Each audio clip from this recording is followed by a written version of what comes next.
Hi guys. ఇంతకుముందు వీడియోలో మనము గుర్తుకు తెచ్చుకున్న సంకలనం, వ్యవకలనం, పెద్ద సంఖ్యలు ఇవి చెప్పుకున్నాము. ఇప్పుడు మనం ఈరోజు గుణకారం గురించి చెప్పుకున్నాం. గుణకారానికి సింబల్ వచ్చేసి ఇంటూ అమ్మ, రెండు ప్రాసరాయానికి చేస్తాము.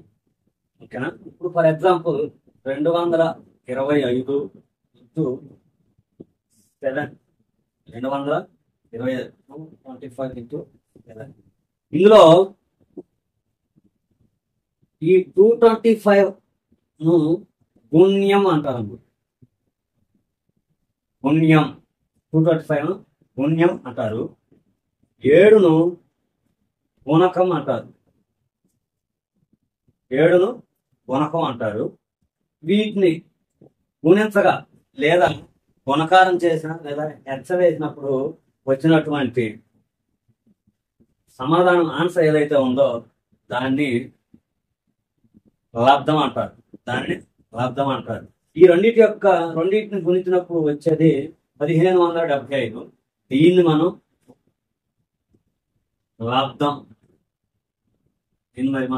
లబ్ధం అంటాం.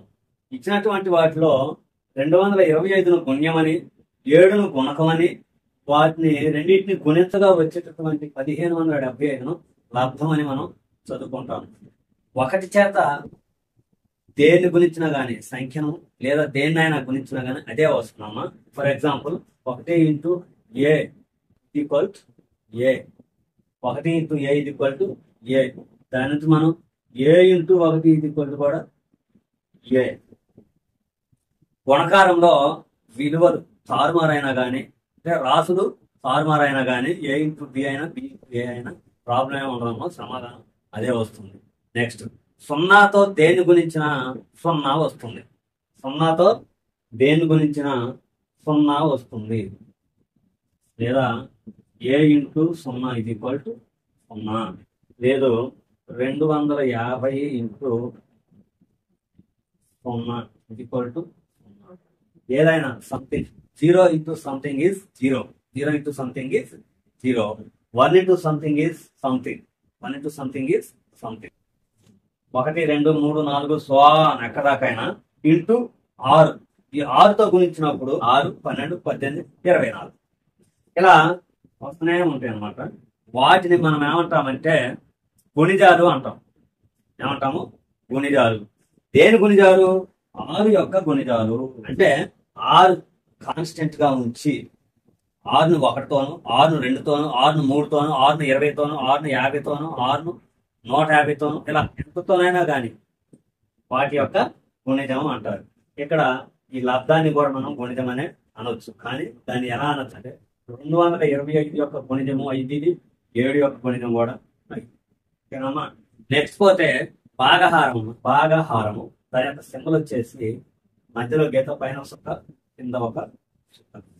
ఇచ్చినటువంటి భాగహారంలో 2 అనేది విభాజకం. విభజించేది.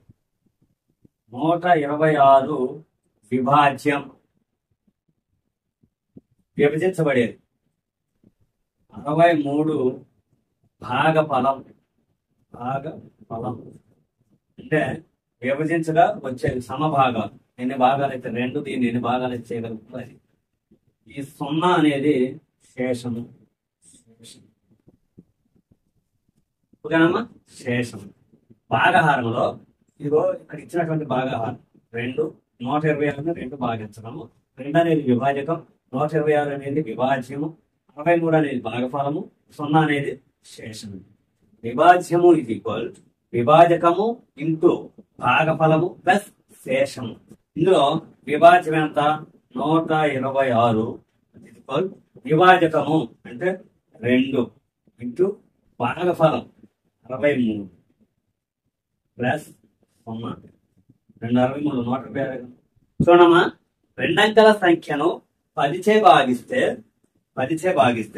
1ల స్థానంలోని అంకె శేషం వస్తుంది. 1ల స్థానంలోని అంకె శేషం వస్తుంది. 10ల స్థానంలోని అంకె భాగఫలం అవుతుంది. మనం ఫర్ ఎగ్జాంపుల్ 76ను 10చే భాగించామనుకోండి. 10చే భాగిస్తే ఒకట్ల స్థానంలోనంటే శేషము. ఒకట్ల స్థానంలో ఏముంది 6, అది శేషము. పదుల స్థానంలోనంటే భాగఫలం. పదుల స్థానంలో ఏముంది 7, అది భాగఫలం. 3 అంకెల సంఖ్యను 100చే గనక భాగించినట్లయితే 100ల స్థానంలో ఉన్నటువంటి అంకె భాగఫలము మరియు పదుల స్థానము ఒకట్ల స్థానంలో ఉన్నటువంటి సంఖ్య శేషము వస్తుంది. డిఎంఏఎస్ నియమం. డిఎంఏఎస్ నియమం. డి అంటే డివిజన్, ఎం అంటే మల్టిప్లికేషన్, ఏ అంటే ఎడిషన్. డిఎంఏఎస్ నియమం. డి అంటే డివిజన్, ఎం అంటే మల్టిప్లికేషన్, ఏ అంటే ఎడిషన్, ఎస్ అంటే సబ్ట్రాక్షన్. ఓకేనా? ముందు ఇచ్చినటువంటి దానిలో నుంచి డివిజన్ చేయాలి. డివిజన్ చేసిన తర్వాత మల్టిప్లికేషన్ చేయాలి. ఆ తర్వాత ఎడిషన్, ఎడిషన్ తర్వాత సబ్ట్రాక్షన్. ఇది డిఎంఏఎస్ యొక్క నియమం. ఏ సంఖ్యనైనా 1చే భాగిస్తే అదే సంఖ్య వస్తుంది. అంటే 67ను 1చే భాగిస్తే 67 వస్తుంది.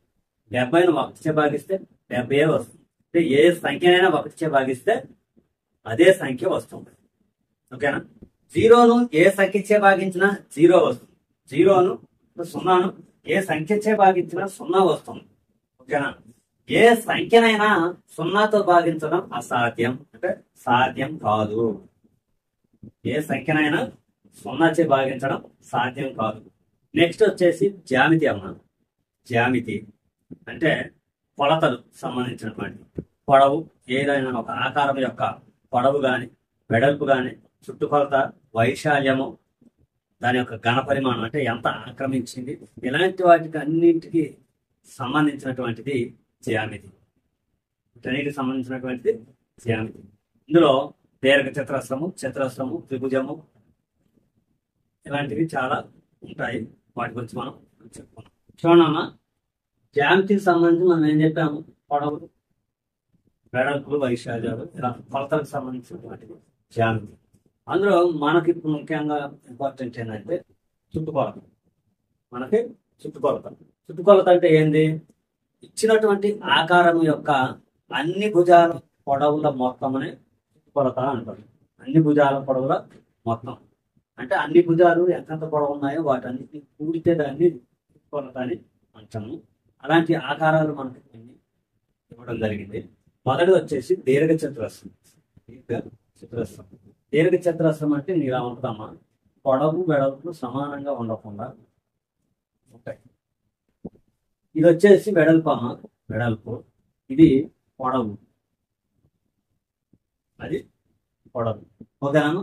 ఎదురెదురు అంటే పొడవులు 2 సమానము, వెడల్పు 2 సమానము, అంటే ఎదురెదురు భుజాలు సమానము. దీనికి వచ్చేసి 4 మూలలు ఉంటాయమ్మా. 4 మూలలు ఉంటాయి, 4 భుజాలు ఉంటాయి, 4 భుజాలు ఉంటాయి. ఓకేనా? 4 కోణాలు ఉంటాయి, కానీ 2 కర్ణాలు ఉంటాయమ్మా. 4 మూలలు ఉన్నాయి కదా, వీటి యొక్క కోణాలను సమద్విఖండన చేస్తూ అంటే సమానంగా విభజిస్తూ కర్ణం ఉంటుందమ్మా. దీనిని ఈ కోణాలు సమానంగా విభజిస్తూ కర్ణం ఉంటుంది. ఓకేనమ్మా? ఈ 2 కర్ణాలు సమానము, 2 కర్ణాలు కూడా పొడవులు సమానం. ఇప్పుడు దీర్ఘ చతురస్రం యొక్క చుట్టుకొలత మనకు కావాలనుకోండి, ఇది వెడల్పు కదా, పెడతా అంటారు, దీన్ని దీంతో చూపిస్తారు. పొడవును ఎల్ అంటారు, లాంగ్. పొడవును ఎల్ అంటారు. ఓకేనమ్మా? మరి ఎల్ కదా, ఇప్పుడు ఇవి 2 సమానమే కాబట్టి 2b వచ్చింది ప్లస్ చేసినప్పుడు. B plus L plus B plus L, B plus L plus B plus L. ఇప్పుడు ఇందులో నుండి 2 బీలు ఉన్నాయి, 2 బీలు ఉన్నాయి, ప్లస్ 2 ఎల్లు ఉన్నాయి, 2 ఎల్లు ఉన్నాయి. దీని నుంచి ఒక 2ను మనం బయట తీసినట్లయితే P into B plus L, B plus L. అంటే ఈ భుజాల యొక్క పొడవు ఇప్పుడు ఇది 4 సెంటీమీటర్లు అనుకుందామమ్మా, ఇది 2 సెంటీమీటర్లు అనుకుంటే 4 ప్లస్ 2 6 ప్లస్ ఇది కూడా 4 కదా 10, ఇది 2 12 అన్నమాట. ఓకేనా? ఇప్పుడు చతురస్రం.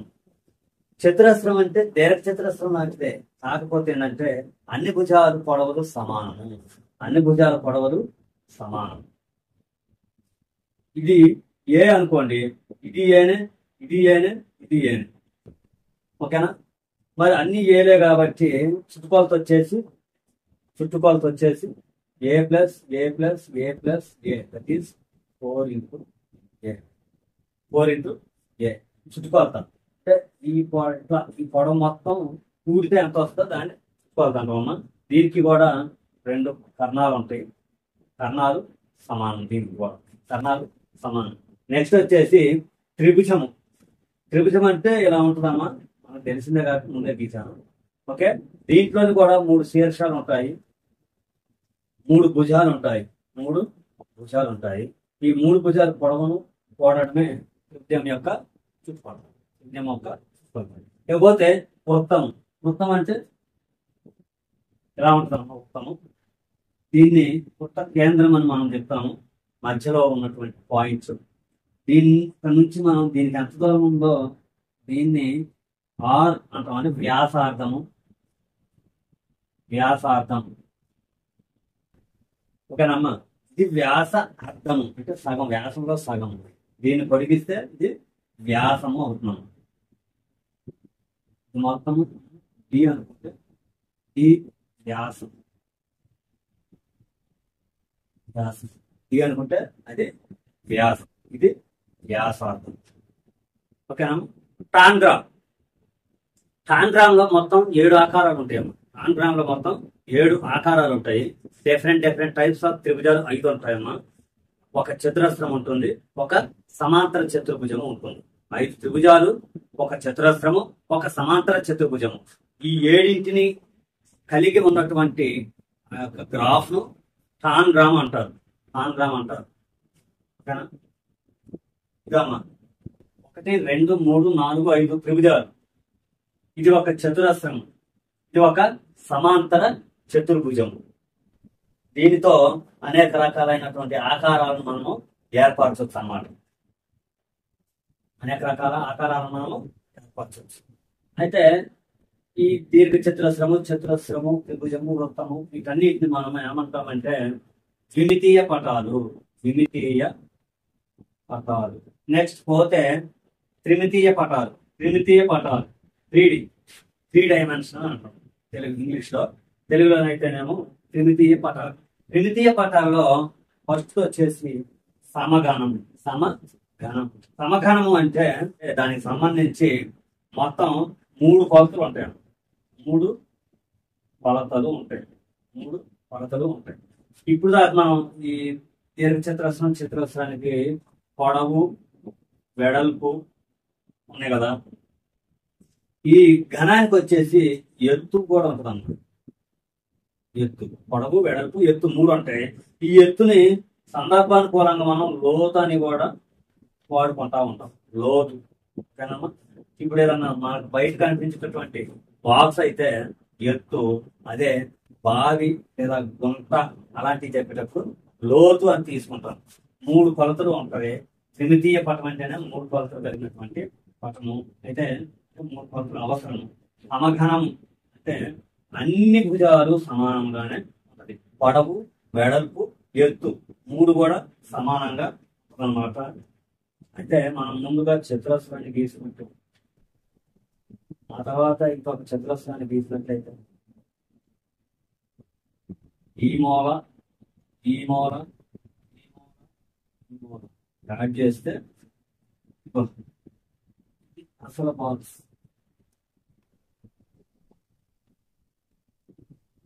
కదా ఇలా పైకి వస్తుంది అన్నమాట. ఇలా పైకి వస్తుంది అదంతా. ఓకే, కింద నుంచి ఇలా పైకి వస్తుంది అన్నమాట. అయితే దీనికి సమఘనం అని పేరు. ఇంకోటి రెండోది దీర్ఘఘనం. దీర్ఘఘనం అంటే ఇలా దీర్ఘ చతురస్రాకారంలో ఉంటుంది. మళ్ళీ మనం ఇలాంటి దీర్ఘ చతురస్రాకారం చూసుకుంటే ఈ 2 మూలలు మనం కలుపుకున్నట్లయితే అది దీర్ఘ చతురస్రాకారము. అంటే వెడల్పు, ఎత్తు, పొడవు ఈ మొత్తం వేరువేరుగా ఉంటాయి. అదే దీర్ఘఘనం. అయితే ఈ రెండింటికి కలిపి కూడా దీనికి 6 తలాలు ఉంటాయి అమ్మా. 6 తలాలు ఉంటాయి. ఫర్ ఎగ్జాంపుల్ ఇది మనకి ఒక దీర్ఘ ఘనాకారపు పెట్టె అన్నమాట.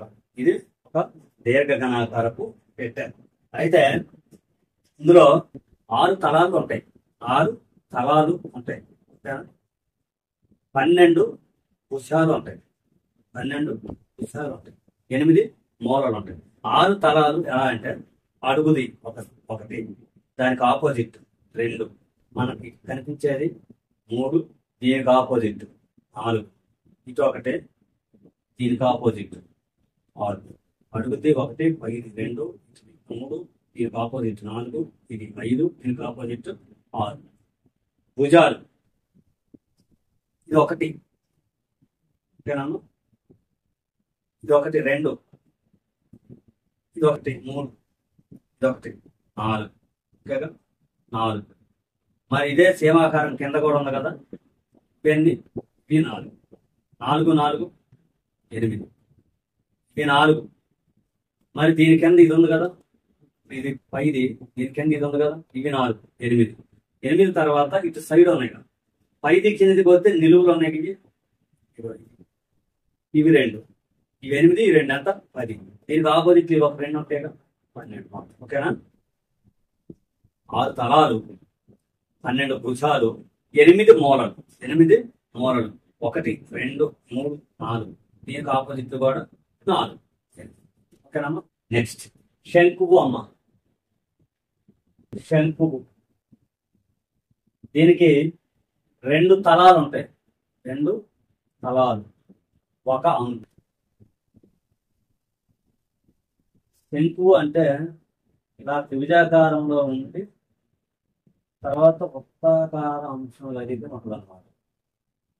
ఇలా కిందకైనా పెట్టుకోవచ్చు, మనము పైకైనా పెట్టుకోవచ్చు, ఇలాగైనా చూసుకోవచ్చు.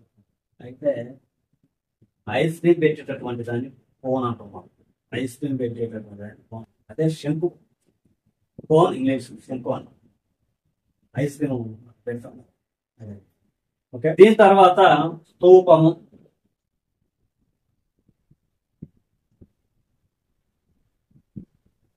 కింద ఒక వృత్తాకార భాగము, పైన ఒక వృత్తాకార భాగము ఉండి చుట్టూత సమానంగా ఉంటున్నాము.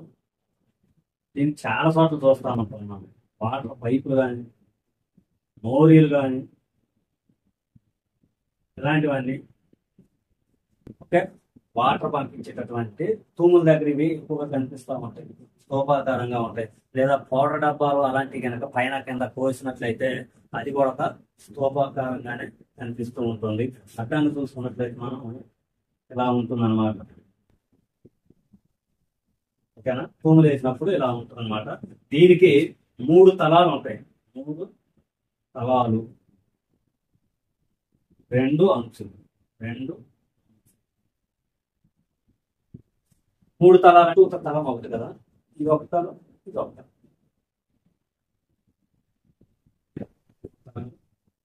రెండో అంశం. నెక్స్ట్ దీని తర్వాత గోళము.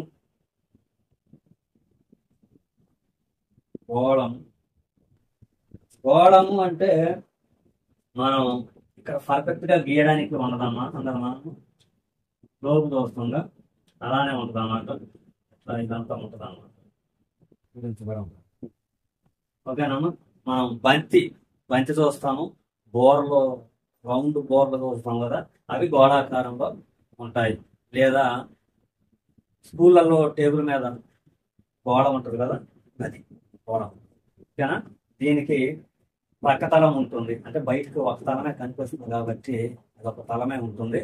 మూలలు కానీ అంచులు కానీ ఏమి ఉండవు. మూలలు కానీ అంచులు కానీ ఏమి ఉండవు. దత్తాంశ నిర్వహణలో కొన్ని అంశాలను సేకరించిన దాన్ని దత్తాంశము అంటారు. కొన్ని అంశాలను సేకరించిన దాన్ని దత్తాంశము అంటారు.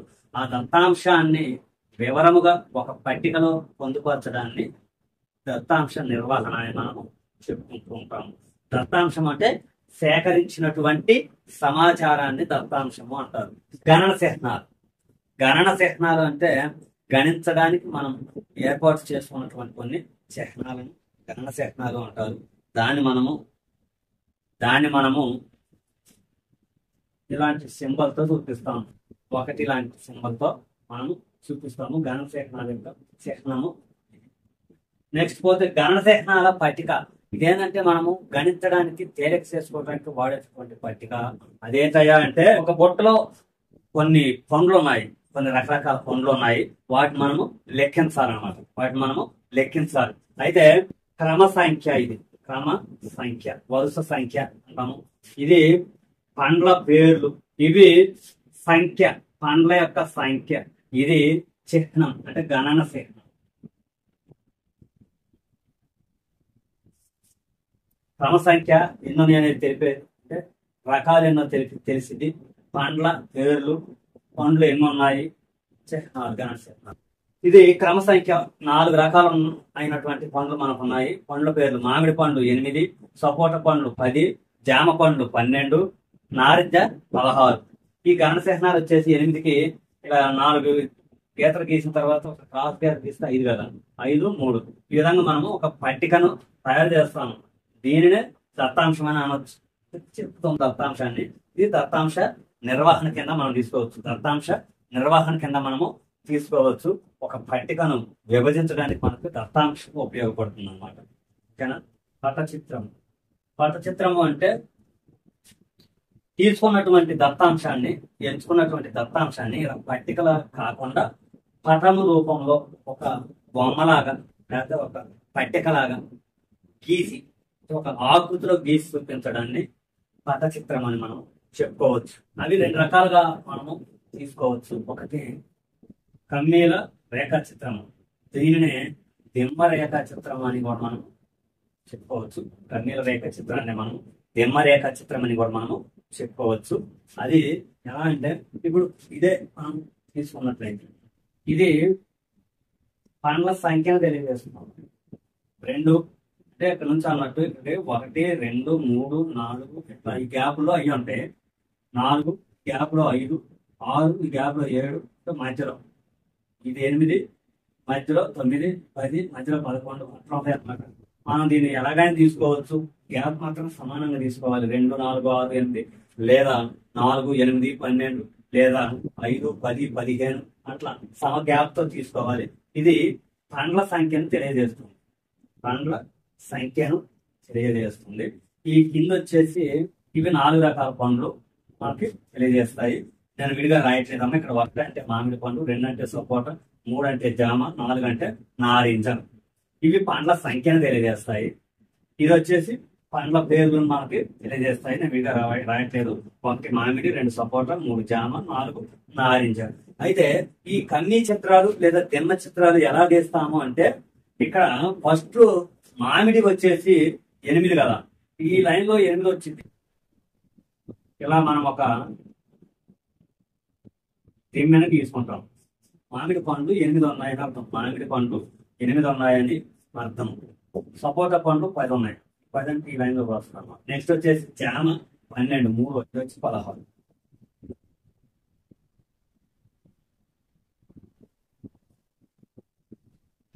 ఓకే, ఇలా ఉంటది. ఇప్పుడు మనము కన్నీ చిత్రాలు లేదా రేఖా చిత్రాలు అంటే, కన్నీల రేఖా చిత్రం అంటే ఈ విధంగా ఎడమ వైపున పండ్ల సంఖ్యను తెలియజేస్తుంది.